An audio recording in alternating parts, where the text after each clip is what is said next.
يعملون بالبينات والزبر وأنزلنا إليك الذكر لتبين للناس ما نزل إليهم ولعلهم يتفكرون.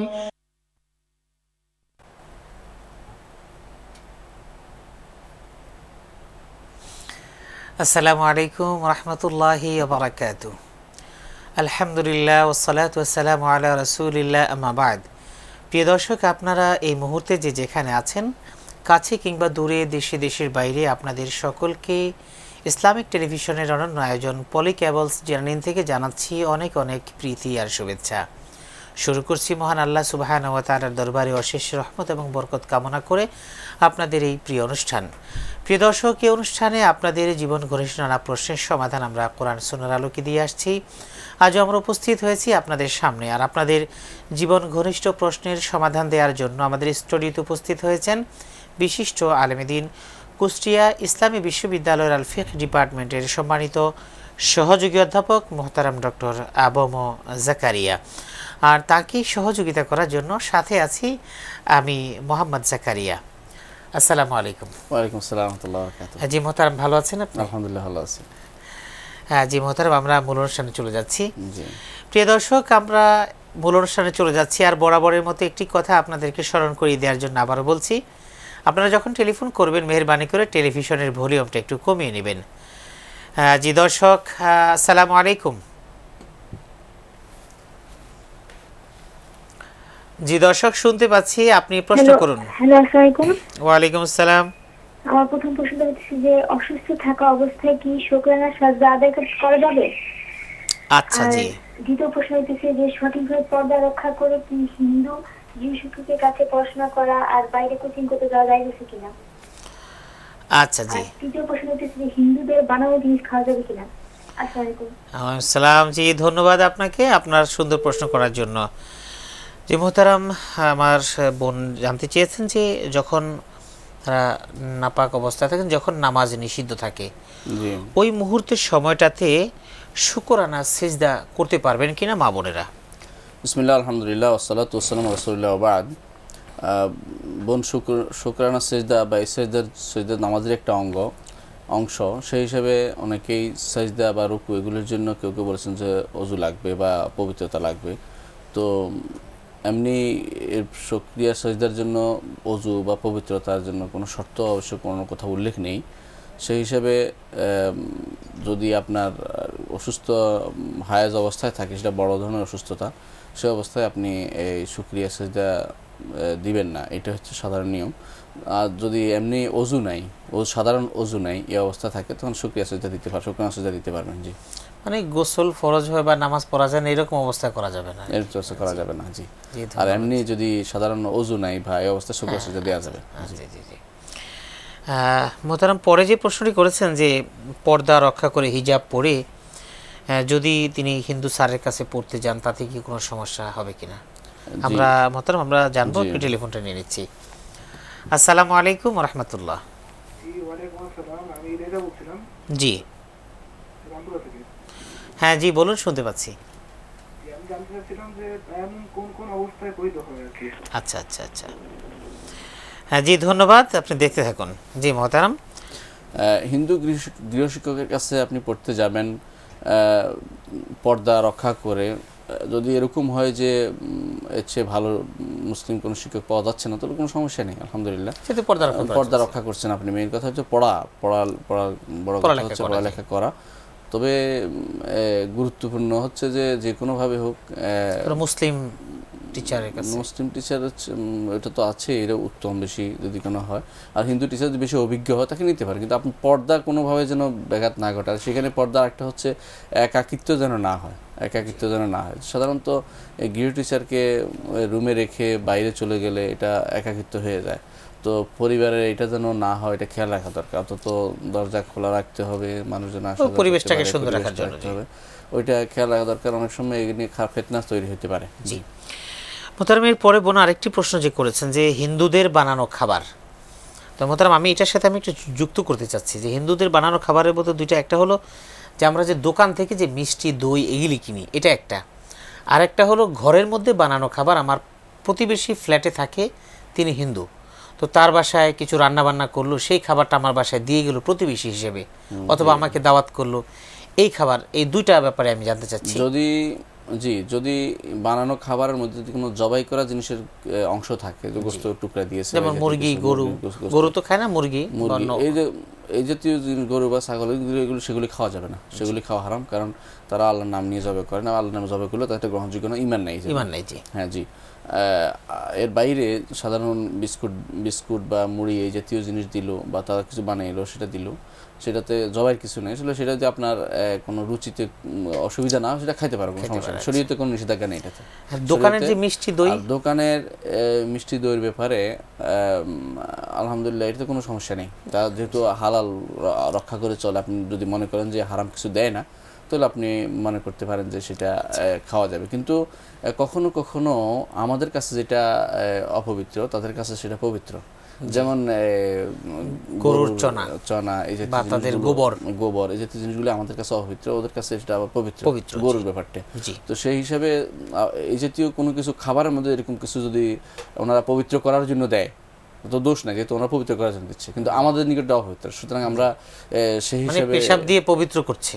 হ্যাঁ, অনেক সময় যদি ওরা মনে করে যেটা পবিত্র, যেহেতু ধর্মীয় ব্যাপার ওদের, তো এই জাতীয় জিনিসগুলি আপনারা ঠাকুরের প্রসাদ বা এই জাতীয় জিনিসগুলি খাবেন না, কারণ এগুলিতে আরেকটা জিনিস হচ্ছে, আরেকটা জিনিস খাবেন না, তাদের দেবদেবীর উদ্দেশ্যে যে সমস্ত অনেক সময় আমি বলতে চাচ্ছিলাম যে অনেকে মহতারাম আপনি যে বলেছেন তাদের বানানো খাবার মুরগি জাতীয় না হলে চলবে, এটা মনে করে অনেকে আবার পূজার প্রসাদও এটাকে মনে করে নিতে পারে, যাবে না, ওইটা নিলে এটা খাওয়া হারাম, জায়েজ হবে না, কারণ এইটা মূলত ওমা জুবা আলা নুসুব বা নুসুবের মধ্যে যেটা দেওয়া হয়েছে তাদের সংস্কৃতি না, এটা সম্পূর্ণরূপে হিন্দু, মানে এটা ধর্মীয় ব্যাপার।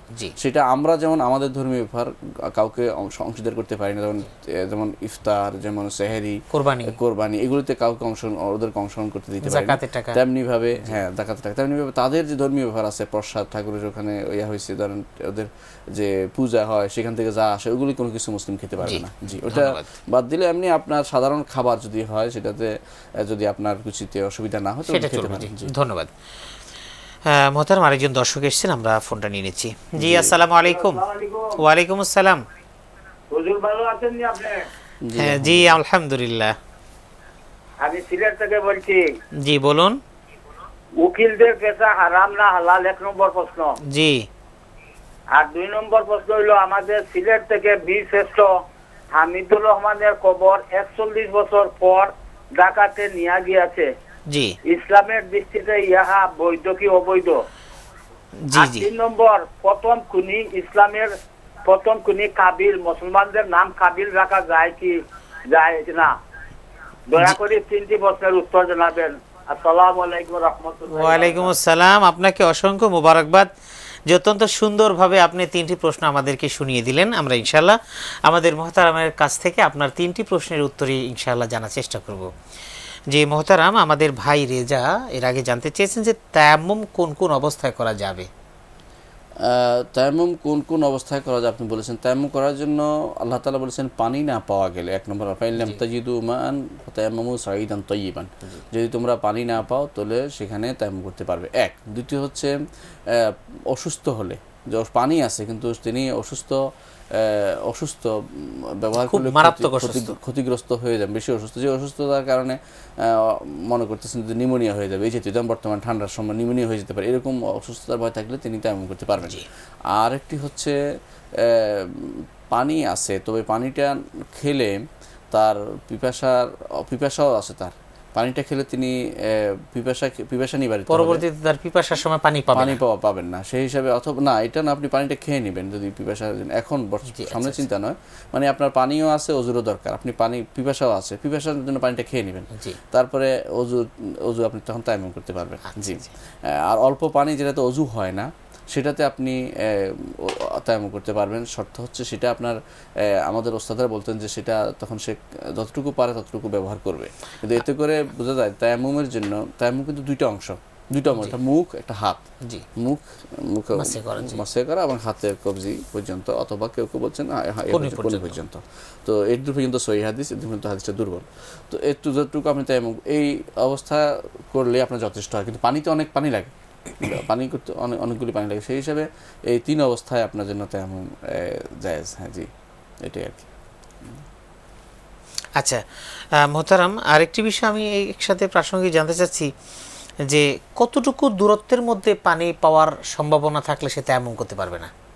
এটা তো একটা, আমাদের অনেকেই শীতের কারণে অনেকেই বলে বেড়ায় যে এখন তো প্রচন্ড শীত, আমি তেমন করব না, বা আমার বাসায় তো পানি নেই। এটা নয়, যদি শীত আছে আবার পানি গরম করার সুযোগ আছে, জি, তাহলে তিনি পানি গরম করবেন। আর যদি এরকম আছে তেমন করছেন তিনি কেন, যদি এরকম হয় যে পানি পাচ্ছেন না কিন্তু ওয়াক্ত শেষ হওয়ার আগে তিনি পানি পাবেন, এখন আমাদের ওয়াসার পানি নেই, বাড়িতে পানি নেই, বিল্ডিং এ পানি নেই, ওয়াসার পানি, কিন্তু পাশের বাড়িতে অথবা অন্য কোথাও পানি আছে, অথবা তিনি চেয়ে নিতে পারেন, কোনো সমস্যা নেই। এই অবস্থায় তেমন চলবে না, কল আছে, চাপা কল কোথাও থাকলে সেখান থেকে এই অবস্থায় কিন্তু তেমন শুদ্ধ হবে না।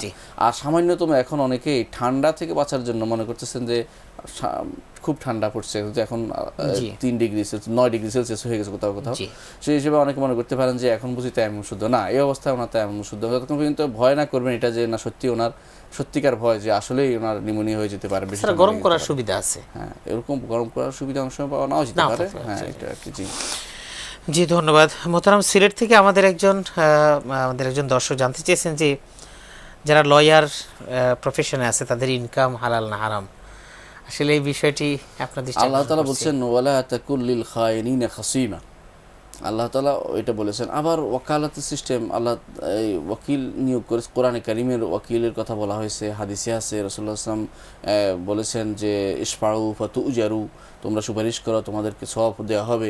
তো ওকিলদের কাজ হচ্ছে মূলত সহযোগিতা করা, আইনি কর্মকাণ্ডে ইয়াকে একজন বিচারককে সহযোগিতা করা ওকিলদের কাজ।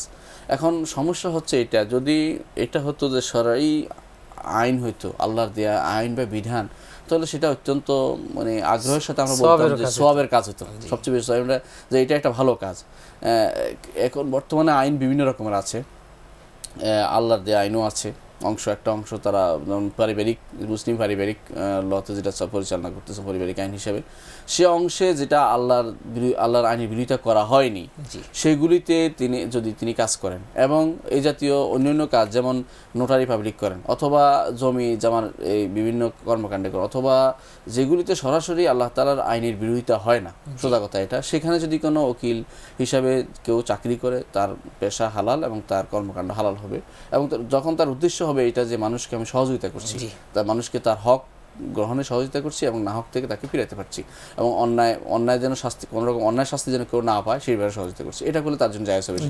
এর বাইরে যদি জানেন যিনি যে এখানে আল্লাহর আইনের বিরুদ্ধে এটা বিধান আসবে, সেখানে আমি সেই পক্ষ অবলম্বন করছি, অথবা তিনি যদি কোনো মনে করেন যে এইটা অবলম্বন করার মধ্যে কোনো গুনাহ নেই, আমি চাই যেভাবে ইচ্ছা সেভাবে আমি হালাল হারামের তোয়াক্কা না করে কাজ করতে হলে সেটা হারাম হবে। মোট কথা এটাই যে উকিলদের একটা সুযোগ আছে হালাল হারাম মেনে চলার। আচ্ছা মোহতারাম, আমি আরেকটু সহযোগিতা করতে চাচ্ছি যে আমাদের দেশে আমরা যেটা দেখে আসছি, একজন ভিকটিম, সে অপরাধী, সে হয়তো খুন করেছে অথবা সে চুরি করেছে, কিন্তু উকিলকে গিয়ে বলছে যে আসলে আমাকে নির্দোষ প্রমাণিত করতে হবে। তো উকিল ওই একজন ভিকটিমকে, যে অপরাধীকে নির্দোষ প্রমাণিত করার জন্য মিথ্যা বিভিন্ন ধরনের আর্গুমেন্ট পেশ করছেন। এই মিথ্যা আর্গুমেন্ট পেশ করে উকিল যেই ইনকামটা করছেন, যে চার্জটা নিচ্ছেন, এটা কি হালাল হবে কিনা? সম্পূর্ণ হারাম, এটা সম্পূর্ণ হারাম। এটাই বলেছে যে আপনি যদি হালালে চলতে চায় কেউ ইচ্ছা করে, তাহলে এবং আল্লাহর দ্বীনের বিরুদ্ধে, তাহলে সেটা হালাল হবে, আর যদি হালাল না চলে তাহলে সেটা হারাম হবে। জি, আমাদের একজন দর্শক এসেছেন, প্রশ্ন নিয়ে নিচ্ছি। আসসালামু আলাইকুম রাহমাতুল্লাহ। ওয়ালাইকুম সালাম, কেমন আছেন আপনারা? জি, আল্লাহ পাকের মেহেরবানিতে আলহামদুলিল্লাহ। জি বলুন। আমি সৌদি আরব থেকে বলছি, নাজিরউদ্দিন। আচ্ছা জি বলুন ভাই। প্রশ্ন হইলো, জি, এই যে গ্রামে আমাদের দেশে গরু বাগি দেয়, মানে একটা গরু 10,000 টাকা দিয়ে কিনে বাগি দিলে এক লোকের, উনি পাইলা বড় করার পরে যদি 20,000 টাকা বিক্রি করা হয়, তখন ওই লাভ অংশটা 50-50 করে ভাগ হয়। জি, এটা কি শরীয়ত সম্পর্ক কি বলেন আপনারা? আচ্ছা জি ভাই, ধন্যবাদ। জি ধন্যবাদ। ইনশাআল্লাহ আমরা আপনার এই প্রশ্নের উত্তর আমাদের মুহতারামের কাছ থেকে জানবো ইনশাআল্লাহ। কিন্তু আমরা যে এক মিনিট বলে দিচ্ছি, কিন্তু যে উকিলের ব্যাপারটার সাথে বিচারকের ব্যাপারটা আলাদা হয়ে যাচ্ছে, কারণ বিচারক বিচার করতে বাধ্য, যে কোনো বিচার, এবং বেশিরভাগ আইনই বর্তমানে ইসলাম বিরোধী আইন, এই জন্য বিচারকের আয় কখনো হালাল নয় বর্তমানে। জি জি, ধন্যবাদ। প্রিয় দর্শক, আপনারা দেখছেন আপনাদের প্রিয় অনুষ্ঠান পলি কেবলস জেনে নিন। সমাধান দিয়েছিলাম, তারপর আমি একটু প্রাসঙ্গিক এক কথা দুই কথা জানতে চাচ্ছি যে উকিলদের মধ্যে যারা মুসলিম পারিবারিক যে সমস্ত আইনগুলো আছে যেগুলি কোরআনের সাথে এখন অনেকটাই সাংঘর্ষিক, তো এই বিষয়গুলো যদি তারা হ্যান্ডেলিং করে তাহলে তাদের এই ব্যাপারটা শরীয়ত কিভাবে দেখবে? আপনি খুব ভালো তথ্য তুলে ধরেছেন। মূলত যে সমস্ত ব্যাপারে কোরআনের সাথে সাংঘর্ষিক জিনিস আছে সরাসরি, এর মধ্যে একটি হচ্ছে যে নাতিকে মিরাসের নাতিনকে মিরাস দেয়া, অনুরূপভাবে তালাকের মাসালায় যে তালাক দিতে পারবে না তখন পর্যন্ত 3টা নোটিশ দেওয়া হয়, অথবা এই জাতীয় জিনিসগুলি সরাসরি কোরআনের, বা তালাক দেওয়ার পরও বিয়ে বউ থেকে যাবে, এই জাতীয় জিনিসগুলো যে সমস্ত করা হয়েছে বা আইন করা হয়েছে, এগুলিতে উকিলদের হবে আল্লাহকে ভয় করা, উকিলদের উচিত হবে আল্লাহকে ভয় করা এবং এই ব্যাপারে কোনো হস্তক্ষেপ না করা। এবারে রাষ্ট্র সেটা করছে, রাষ্ট্র গুনাহগার হবে যারা যারা দায়িত্ব, যারা এই বিচারকরা যে করে থাকে কোরআনের বিরোধিতা করে তারা করে থাকে তারা দায়ী হবে। এবং আশ্চর্যের বিষয় হচ্ছে বর্তমানে কেউ কেউ বই লিখছে ইসলামিক ফাউন্ডেশনের মতো জায়গাতে, সেখানেও এই জিনিসগুলিকে বলে দিচ্ছে, সরাসরি বলে দিয়েছে, এগুলি মানুষ মেনে নিয়েছে। মানুষ মেনে নেয়ার কে? আল্লাহ রাব্বুল ইজ্জতের আইনকে মানুষ মানা না মানার বিষয় না, সেটা মানতেই হবে। মানুষ উল্টাটা মানে সেটা গ্রহণযোগ্য হবে না কখনো, সেটা আমাদেরকে মনে রাখতে হবে। ধন্যবাদ মোহতারাম। আমাদের সিলেটের দর্শক আরেকটি প্রশ্ন করেছেন গুরুত্বপূর্ণ, যে তাদের এলাকার যে বীরশ্রেষ্ঠ হামিদুর রহমানের লাশ 40 বছর পরে ঢাকাতে এনে আনা হয়েছে, মাটি বা অংশবিশেষ, এটা শরীয়ত সম্মত কিনা আমরা জানবো। টেলিফোনটা নিয়ে নিচ্ছি। আসসালামু আলাইকুম। হ্যাঁ জি দর্শক শুনতে পাচ্ছেন? জি, টেলিভিশনের ভলিউমটা কমিয়ে নিন। আমি দেনমোহর সম্পর্কে জানতে চাচ্ছিলাম যে টাকা দেনমোহর যে টাকাটা সেটা তো এখন নগদ দেওয়া হয় না, বাকি রাখে, জি সেই বিষয়টা। আচ্ছা জি ধন্যবাদ, আমরা ইনশাআল্লাহ মোহতারামের কাছে জানছি। প্রিয় দর্শক, আপনারা আপনাদের জ্ঞাতার্থে আবারও বলছি, যখন আপনারা টেলিফোন করবেন মেহেরবানি করে টেলিভিশনের ভলিউমটা কমিয়ে নেবেন, তাহলে আপনি আমাদের কথাটা শুনতে পারবেন আর আমরাও আপনার প্রশ্নটা সুন্দরভাবে শুনতে পারবো। ধন্যবাদ।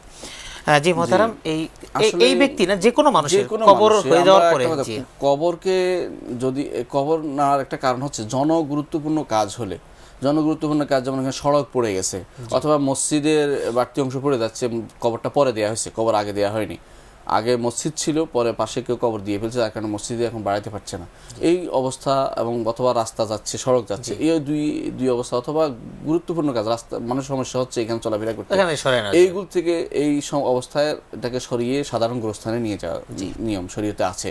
কিন্তু এই রাজনৈতিক কারণে অনেকটা আমাদের বীরশ্রেষ্ঠ হামিদুর, আমরা আলহামদুলিল্লাহ তাকে শ্রদ্ধা করব, ভালো, তার জন্য আমরা দোয়া করব আল্লাহ তাআলা জান্নাত নসিব করুন, যেহেতু শহীদ দেশের জন্য কাজ করেছেন এবং মাজলুম হিসেবে তিনি বা যা কাজ করেছেন সেই হিসেবে ভালো কথা।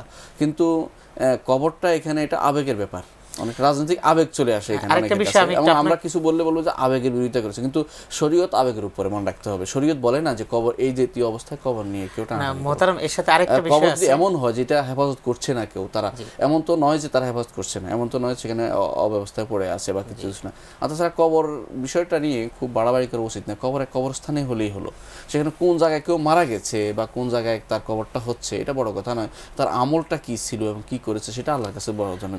মোহতারাম এটা যে জন্য করা হয়, আমার ধারণা বা আমরা দেখি যে আসলে শ্রদ্ধা নিবেদন করার জন্য ফুল দেওয়া হবে, তো একজন মানুষের কবর যদি সেই সিলেট থাকে, তো ওনার মৃত্যুবার্ষিকীতে ঢাকা থেকে যদি কোনো রাজনৈতিক নেতৃবৃন্দ ফুল নিয়ে যেতে চান তাহলে তার অনেক সময় লাগবে, সেজন্য হয়তো এটা চিন্তা করতে পারেন আমাদের যাওয়ার দরকার নেই, কবরের মাটিগুলি আমরা আমাদের কাছে নিয়ে আসি যাতে করে তাড়াতাড়ি ফুল দিতে পারি না, এই চিন্তা থেকে যদি করা হয় এটা কেমন হবে? এটা জায়েজ হবে না, এটা তো মোটেই জায়েজ হবে না, এটা তো হারাম হবে। কিন্তু আমি বলতে চাচ্ছি যে ওনারটা কিন্তু বিদেশে ছিল, বিদেশ থেকে বাংলাদেশে এনেছে, তো হয়তো এটা মানুষ আবেগের টানে করেছে, কিন্তু শরীয়ত এর উপরে, শরীয়তের কথা হচ্ছে যে কবর নিয়ে টানাটানি করা, যে সমস্ত কারণ আমি উল্লেখ করেছি একটু আগে সেগুলোই ছাড়া, মানে জন নিরাপত্তা গুরুত্বপূর্ণ কাজ ছাড়া শুধু কবর নিয়ে টানাটানি করে সেটা তো বৈধ মনে করে না।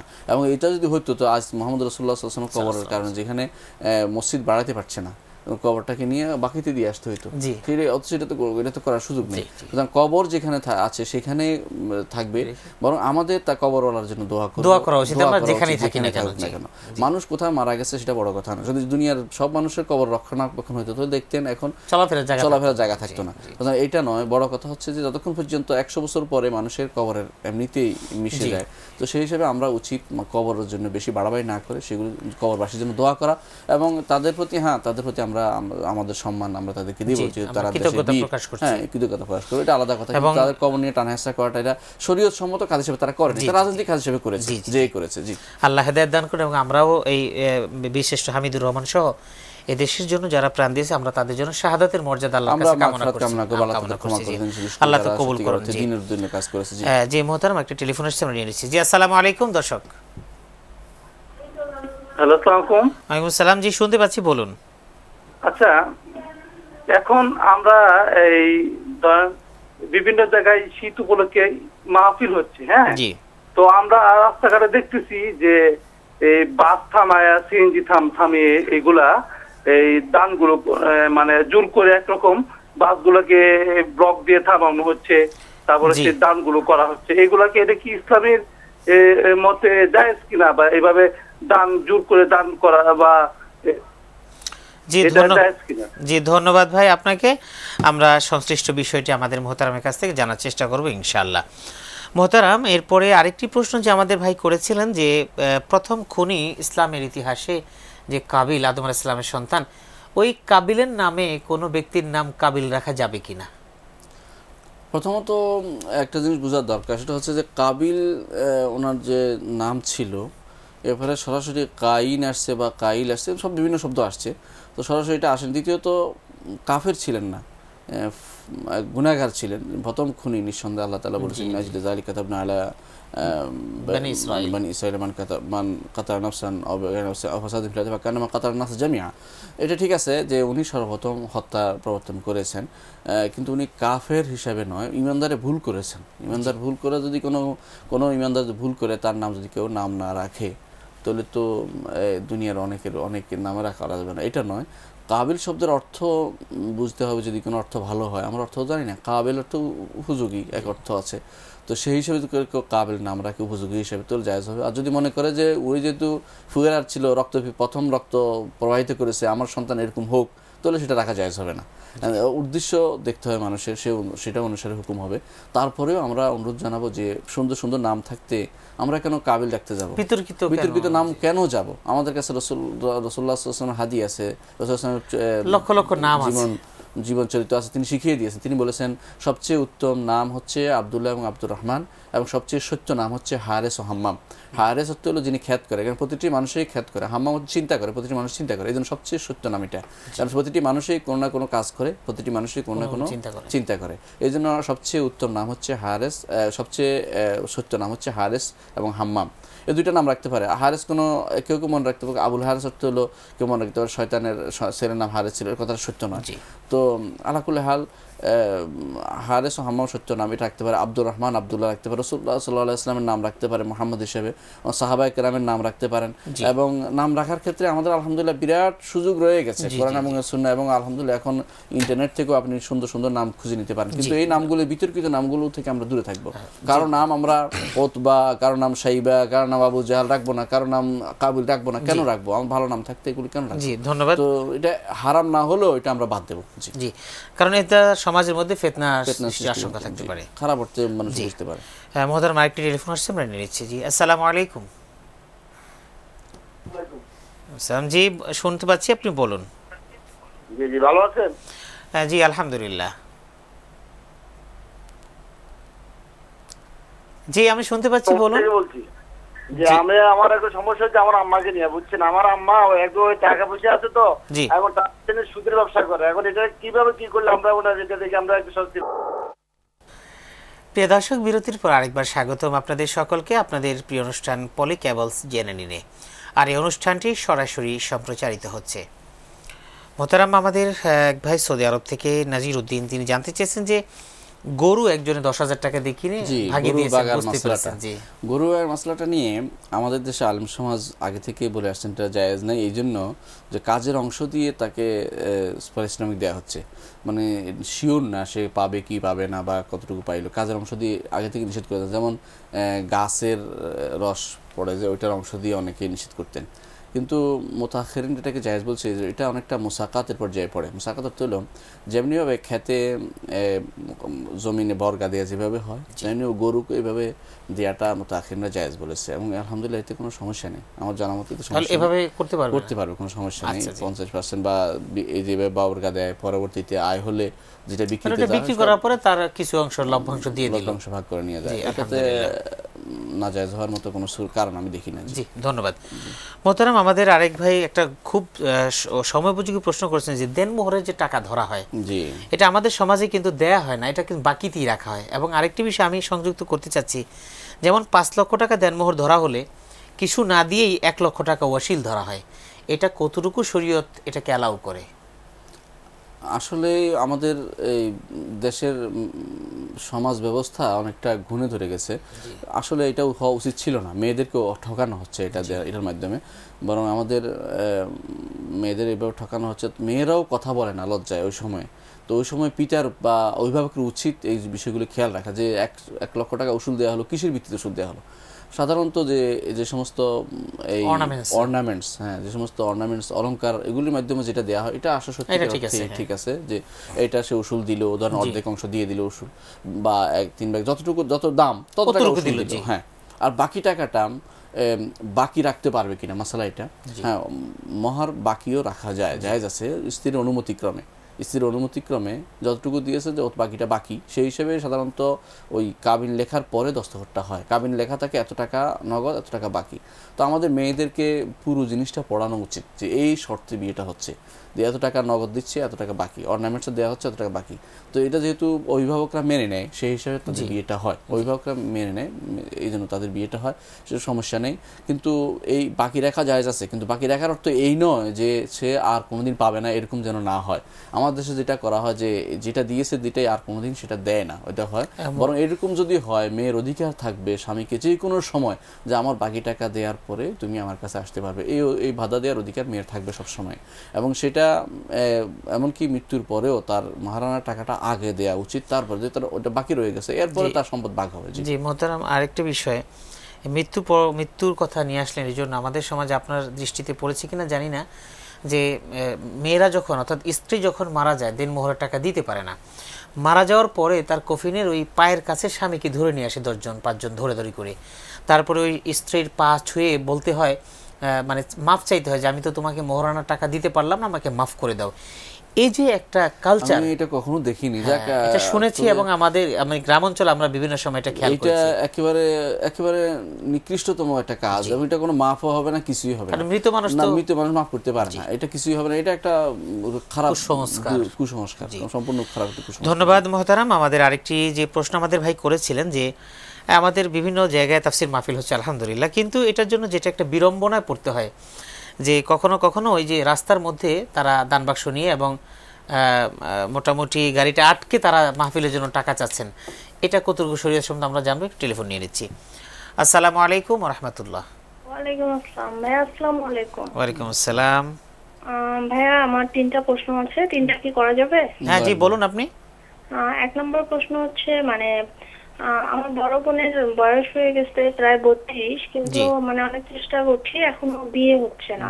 তো বিয়ের জন্য কি নির্দিষ্ট কোনো আমল আছে? আচ্ছা জি। আর 2 নম্বর প্রশ্ন হচ্ছে, আমরা যারা মেয়েরা নামাজ পড়ি, তো আমাদের সালোয়ার সাধারণত মানে গোড়ালি পর্যন্ত থাকে, তো এই পর্যন্ত থাকলে কি নামাজ হবে, নাকি মানে পায়ের পাছা ঢাকতেই হবে, এটা কি বাধ্যতামূলক? জি।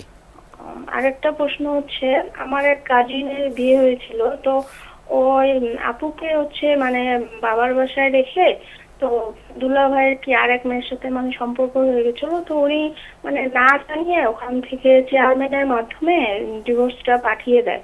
মানে আপুকে বলেও নি যে আমি তোমাকে তালাক দিলাম বা কিছু, মানে চেয়ারম্যানের মাধ্যমে ডিভোর্সটা পাঠিয়ে দেয়। তাহলে হচ্ছে মানে আমাদের সামাজিক অবস্থা এমন কি, কাজীদের ওখানে এমন কিছু কাগজ থাকে, এবং মানে কাগজে অনেক বাজে বাজে কারণ দেখিয়ে ডিভোর্সটা দেওয়া হয়, যেটা মানে একান্তই মানে আপুর কোনো দোষ নাই। হ্যাঁ, তো মানে এটা কি আসলে সঠিক হবে?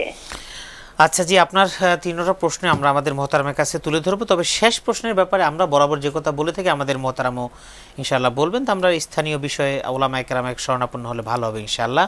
তবে আমাদের মোহতারাম কি বলে আমরা দেখবো ইনশাআল্লাহ। মোহতারাম, আমি যে প্রশ্নটি আপনার কাছে তুলে ধরলাম যে মাহফিল এবং সেই সাথে আরেকটি বিষয়, মসজিদ নির্মাণের জন্য এখন একটা জিনিস দেখা যায় বিভিন্ন বাস স্টপেজে নামে বেনামে কিছু মানুষ রিসিট নিয়ে উঠে যায়। এটার টাকাটা আদৌ কি মসজিদ ফান্ডে জমা হচ্ছে কি না এটা কিন্তু কোনো নিশ্চয়তা নেই।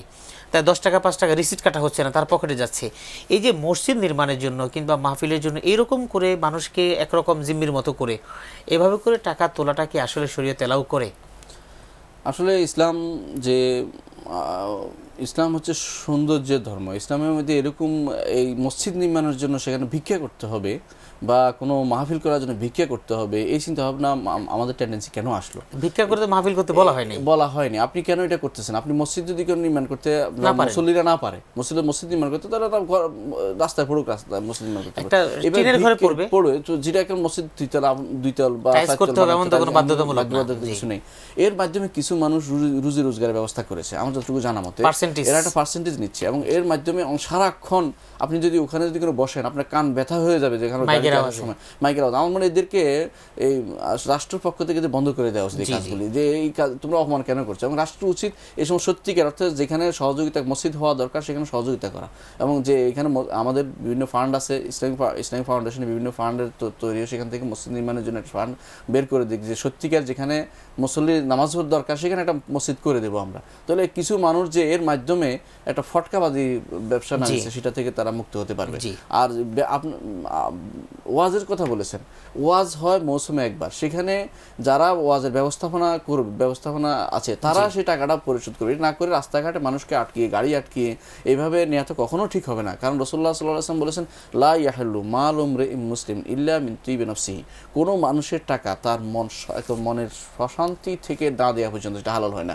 তো একটা মানুষকে আপনি জোর করে ধরে তাকে টাকা দিতে হবে ড্রাইভার থেকে নেওয়া বা বিভিন্ন খান থেকে নেওয়া, এতে করে কিন্তু এই মাহফিলের প্রতি বিরক্ত হয় মানুষ বিরক্ত হচ্ছে এবং এর মানুষের মধ্যে মন উঠে যাচ্ছে। এইটা না করে আপনি নিজেরা প্রত্যেকেই যারা এরকম মাহফিলের উদ্যোক্তা তারা প্রত্যেকে খরচ করুন, যে আমি উদ্যোগ যেহেতু গ্রহণ করেছি মাহফিলের খরচটা আমরা বহন করবো, আপনার সব আশা করেন। আপনি রাস্তাঘাট আটকে মানুষ থেকে টাকা উসুল করার কোনো অধিকার রাখেন না, এটা করতে পারেন না, এর মধ্যে মানুষের মধ্যে আপনি বিরক্তি সৃষ্টি করছেন। জি ধন্যবাদ মোহতারাম, আমরা অনুষ্ঠানের শেষ প্রান্তে চলেছি, হাতে আমাদের সময় কম, আমরা এক কথা উত্তরগুলি দিয়ে দিতে চাচ্ছি। আমাদের এক দর্শক জানতে চাইছেন তিনি তার মার কাছে টাকা দিচ্ছেন বা পাঠাচ্ছেন, মা সুদের ব্যবসা করে, এখন কিভাবে মাকে ফেরাতে পারেন? আপনি যদি এরকম মা সুদের ব্যবসা করে আপনার মায়ের কাছে টাকা দিবেন না, সোজা কথা, যেহেতু মা অন্যায়কারীকে আপনি সহযোগিতা করতে পারেন না। আপনি এই টাকা অন্যভাবে রাখুন, যেখানে কোনো ব্যাংকে রাখুন বা ইসলামিক ব্যাংকে রাখুন, ইসলামিক যে সমস্ত ব্যাংকগুলো আছে সেগুলো যে কোনো একটাতে অ্যাকাউন্ট করে মাকে তার প্রয়োজন অনুসারে যেটা দরকার সেটা দিবেন, কিন্তু সুদে খাটানোর মতো সুযোগ তাকে দিবেন না। আর আপনি তাকে আরেকটু কাজও করতে পারেন, সেটা হচ্ছে সুদের উপরে যে সমস্ত গ্রন্থ সুদের সব সাবধান করে কোরআন এবং সুন্নাহ যে সমস্ত কথা এসেছে সেগুলি আপনি সংগ্রহ করে আপনার মায়ের কাছে পাঠিয়ে দিন, তিনি পড়ে দেখুন, এবং তাকে কোনো আপনার আত্মীয় স্বজন যারা তার মা যার কথা শুনে তার কাছে বলুন যে মাকে যেন সুদ থেকে দূরে থাকার জন্য তিনি ব্যবস্থা গ্রহণ করেন বলে। জি ধন্যবাদ। আরেকজন প্রশ্ন, আমাদের আরেক বোন প্রশ্ন করেছেন যে বোনের বয়স 32, বিয়ে হচ্ছে না, কি আমল করতে পারে? জি, আপনি আমল তো এটাই যে আল্লাহর কাছে কান্নাকাটি করা, এবং সেটা করতে পারেন রাতের অন্ধকারে সেজদাতে, যখন আপনি সুযোগ পাবেন তখন আল্লাহর কাছে কান্না করা, আল্লাহ তাআলা যেন আপনাকে সত্যিকার ভালো স্বামী মিলিয়ে দেয়। আপনি এটা দোয়া করতে পারেন, রব্বানা হাব লানা মিন আজওয়াজিনা ওয়া যুররিয়্যাতিনা কুররাতা আ'ইউন ওয়াজআলনা লিল মুত্তাকিনা ইমামা। এই দোয়াটি সূরা ফুরকানের শেষের দিকে আসছে, জি 79 অথবা 72 শেষের এক আয়াত উপরে আছে, সেখানে আপনি এই দোয়াটি করতে পারেন।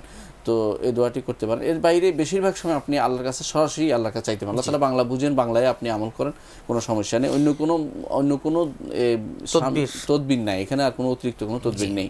জি মোহতারাম, এরপরে যে প্রশ্নটি যে মেয়েদের সালোয়ারটা পায়ের পাতা সহ রাখতে হবে কিনা? বোন, হ্যাঁ, পায়ের পাতা ঢাকা থাকতে হবে, নামাজের মধ্যে পায়ের পাতা ঢাকা থাকতে হবে। এই জন্য আপনাদের সালোয়ারগুলোর মুহুরিটা এটা বড় করে দিতে হবে যাতে করে পায়ের পাতা ঢাকা থাকে, এটা আপনার খেয়াল রাখতে হবে। শুধু এক কোনা ঢাকা থাকলে হবে না, পুরো পাতাটা ঢাকা থাকতে হবে, বেশিরভাগ সময় ঢাকা থাকলেই চলবে। যদি কোনো কারণে রুকুতে সেজদাতে উঠার সময়, নামার সময় যদি কোনো উঠে যায় তাতে নামাজের কোনো ক্ষতি হবে না। তবে মোহতারাম, এই জন্য কি একটা পেটিকোট হলে ভালো হয় না? সবচেয়ে ভালো হয় এই লম্বা মেক্সি সবচেয়ে ভালো।